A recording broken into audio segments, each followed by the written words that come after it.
ഗവേഷണം, നൂതനാശയങ്ങൾ, അക്കാദമിക് നേതൃത്വം എന്നീ മേഖലകളിൽ 2 പതിറ്റാണ്ടിൻ്റെ മികവുമായി Kochi Amrita school of nano science and molecular medicine. Kochi Amrita medical college ക്യാമ്പസിൽ നടന്ന 20ാം വാർഷിക ആഘോഷ പരിപാടിയിൽ കേന്ദ്ര ശാസ്ത്ര സാങ്കേതിക വകുപ്പ് senior director doctor Ranjith Krishnapai മുഖ്യാതിഥിയായി.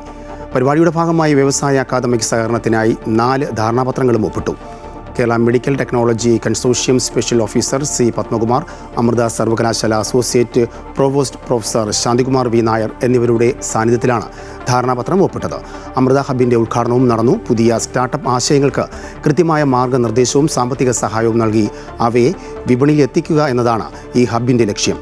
ചടങ്ങിൽ Geon implants managing director Jayashankar TC, കൊളോജിനീസ് health care managing director Krishnakumar Ramachandran, mini minds clean tech solutions CEO Anupam Kumar, Madras IIT assistant പ്രൊഫസറും Amrita school of nano science and molecular medicine പൂർവ്വ വിദ്യാർത്ഥിയുമായ ഡോക്ടർ ഗ്രീഷ്മ ത്രിവിക്രമൻ തുടങ്ങിയവരും പങ്കെടുത്തു.